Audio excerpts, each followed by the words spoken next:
ඔයා දන්නවද ලෝකයේ විශාලතම ආගමිකස්ථානයේ වස්ත්‍ර 100 ගණනක් කැලෑවක් ඇතුලේ සංගවිලා තිබුණා කියලා.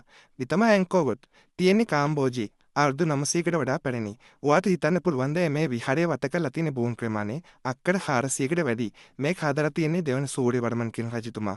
මේක මුලින් හින්දු ආගමට අයත් විහාරයක්. පසුව බෞද්ධ විහාරයක් වෙලා තියෙනවා. හැබැයි මේක විශාල ගොඩනැගිල්ලක් විතරක් නෙමෙයි. මේ තියෙන විශේෂම දේ සම්පූර්ණ විහාර සංකීර්ණය විශ්වීය ගෝල නිර්මාණ මූලධර්ම ඉස්මතු වෙන ලෙස නිර්මාණය කරලා තියෙනවා.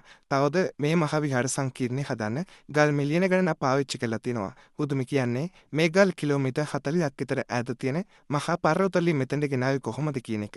ඒ විතරක් නෙමෙයි මේ මුළු විහාරයේම කිසිම බදාමයක් නැතුව ගල් එකිනෙකට හරියට පෑහෙන විදිහට හදලා තියෙනවා.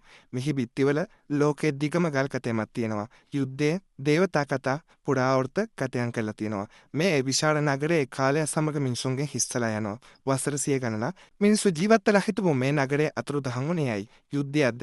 නැත්නම් ස්වභාවික විපතක්ද?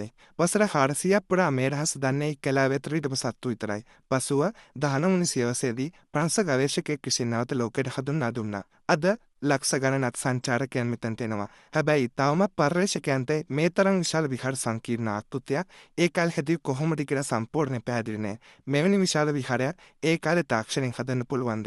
මේකේ සංගුණු අරමුණ තවමත් පැහැදිලි නෑ. ඔයාට මොනවද හිතෙන්නේ මේ ගැන?